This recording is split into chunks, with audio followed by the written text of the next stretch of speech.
आज हम शुरू करेंगे अपना चैप्टर नंबर फर्स्ट कंप्लीट हो गया था। आज अपन शुरू करेंगे चैप्टर नंबर सेकंड, उसका पार्ट फर्स्ट, नर व मादा युग्म उद्भिद की संरचना और विकास। नर और मादा युग्म क्या होते हैं? जो पुष्प होता है वो आवृतबीजी पादपों का जनन अंग होता है। उस पुष्प के अंदर पुंमंग पाया जाता है और पुंमंग के अंदर पुंमंग की एक लग इकाई को अपन पहले पढ़ चुके हैं, पुंकेसर कहते हैं। पुंकेसर के अंदर परागकोश होता है और परागकोश के अंदर परागकणों का निर्माण होता है। तो उस परागकोश के अंदर परागकण जो बनते हैं उनको बोलते हैं नर युग्मक। इसी तरह से अंडाशय होता है, जायांग होता है। जायांग के अंदर अंडाशय होता है। अंडाशय की एक लग इकाई को कहते हैं अंडप और अंडप के अंदर बीजांड पाए जाते हैं। बीजांड के अंदर अंड कोशिका होती है और उस अंड कोशिका को मादा युग्मक कहा जाता है। तो उस नर युग्मक और मादा युग्मक की संरचना कैसी होती है और उसका निर्माण कैसे होता है, ये हमारा चैप्टर है। अब जो पुष्प होता है आवृतबीजी पादपों के अंदर, वो पुष्प एक पत्तियों से परिवर्तित संरचना होती है। पत्तियों से परिवर्तित संरचना होती है। पत्तियां किस प्रकार परिवर्तित होती है? मान लीजिए ये एक तना है,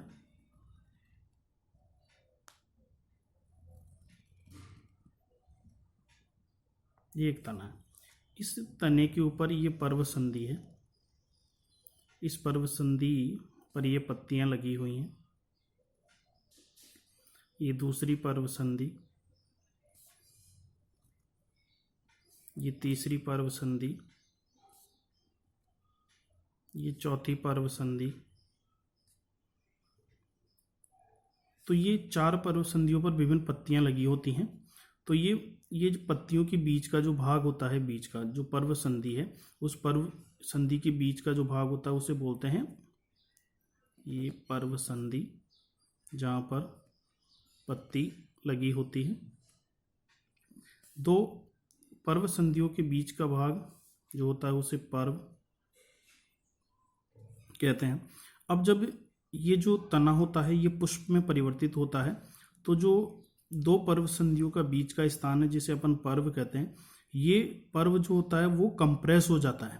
कंप्रेस का मतलब इसकी जो बीच का स्थान है वो क्या हो जाता है? बिल्कुल जीरो हो जाता है, अर्थात संघनित हो जाता है।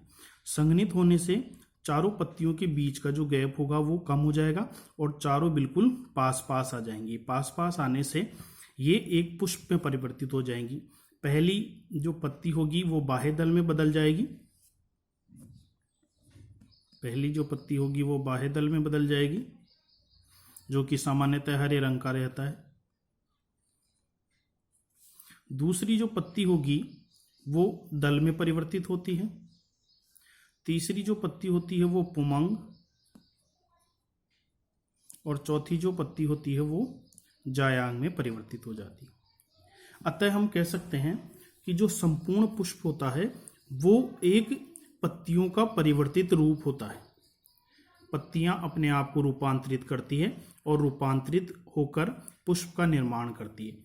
अतः हम कह सकते हैं पुष्प एक रूपांतरित बीजाणु पर्णधारी प्रो है, यानी पत्तियों के द्वारा पत्तियां अपने आप को रूपांतरित करती है और रूपांतरित करके पुष्प का निर्माण करती है और पुष्प आगे चलकर नए पादप को विकसित करने में मदद करता है। आवृतबीजी पादपों में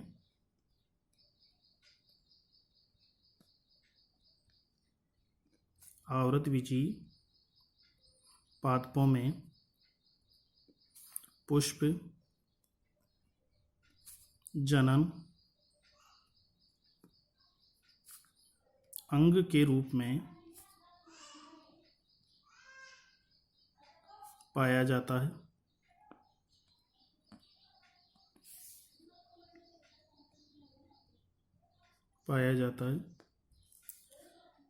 इसमें समस्त जनन की प्रक्रियाएं पूर्ण होती हैं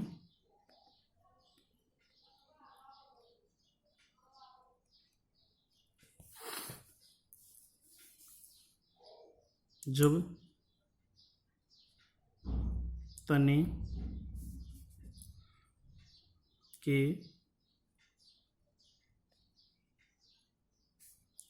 शीर्ष की पर्व संधियां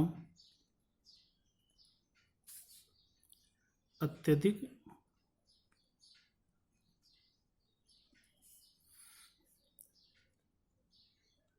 सहत हो जाती हैं। सहत का मतलब होता है कंप्रेस। अत्यधिक सहत हो जाती हैं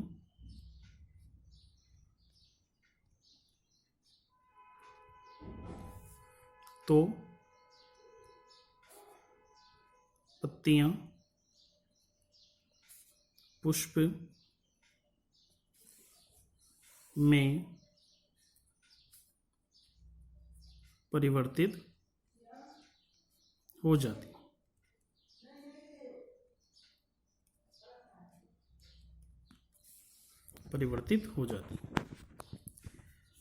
इन पत्तियों में से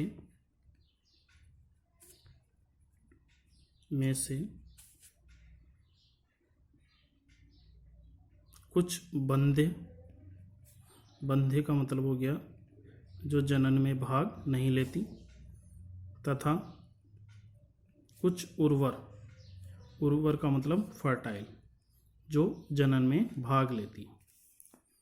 इन पत्तियों में से कुछ बंधे तथा कुछ उर्वर होती हैं। अतः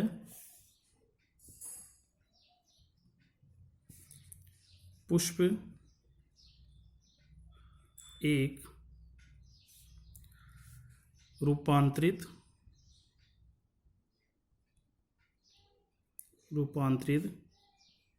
बीजाणु पर्णधारी प्रवाह है। यानी पत्तियां अपने आप को रूपांतरित करती है, रूपांतरित करके पुष्प के बाह्य दल, पुमंग और जायांग का निर्माण करती है।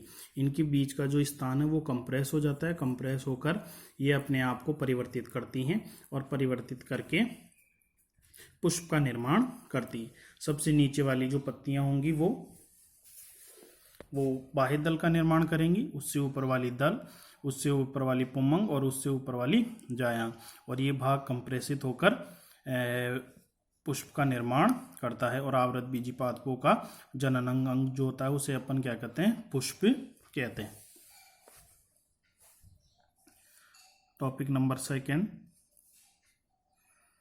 पुंकेसर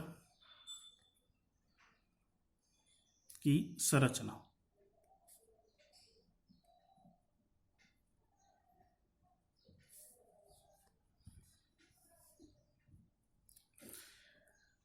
पुंकेसर जो होता है वो पुमंग की एक अलग इकाई है। एक अलग इकाई होती है और ये पुष्प का नर जननांग होता है। यह है पुष्प का नर जनन अंग होता है। जो पुंकेसर होता है वो कुछ इस तरह का दिखता है।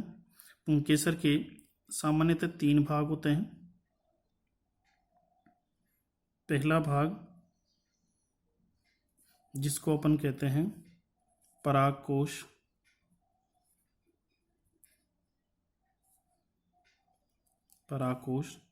इस परागकोश के नीचे की ओर, नीचे का जो भाग होता है उस नीचे वाले भाग को अपन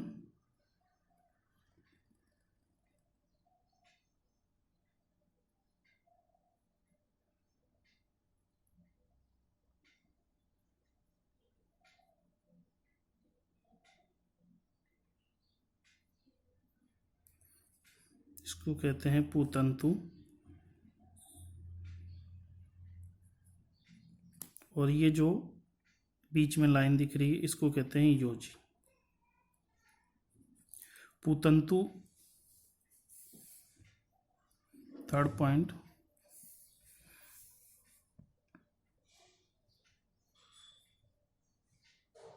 परागकोश,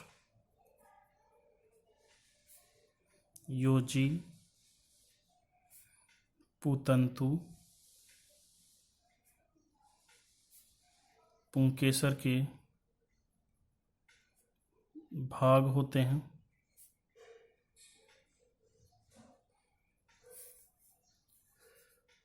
पहला भाग परागकोश,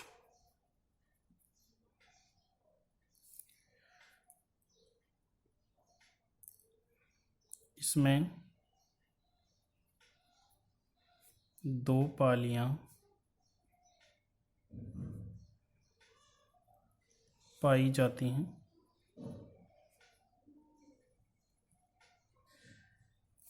ये दो पालियां आप देख सकते हैं, एक पाली ये, एक पाली ये दो पालियां होती हैं, फर्स्ट और सेकंड।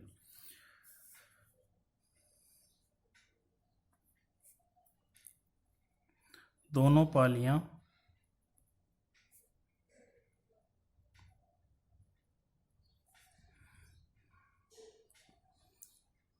योजी के द्वारा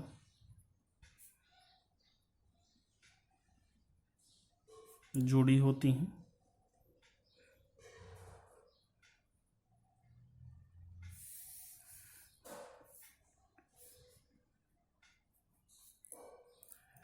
प्रत्येक पाली में दो कोष्ठ पाए जाते हैं। इन्हें परागकोश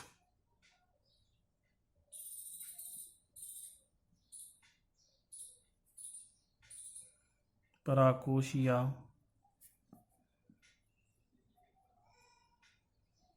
परागपुट कहते हैं।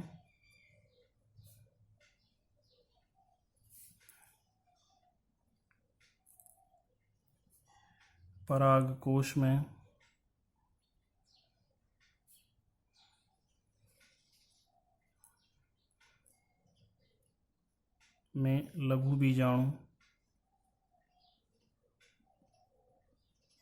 लघु बीजाणु या परागकणों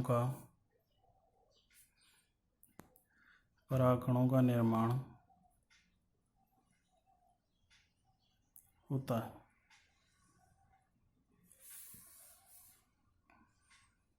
मालवेसी कुल में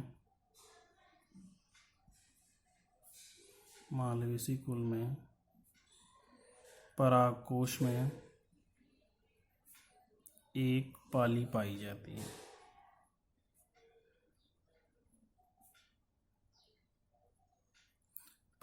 मालवेसी जो कुल होता है जिसमें गुड़ल वगैरह आते हैं, उनके अंदर परागकोश के अंदर एक ही पाली पाई जाती है।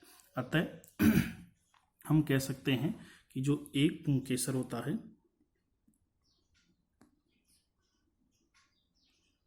उस पुंकेसर के तीन भाग होते हैं, परागकोश, योजी और पूतंतु।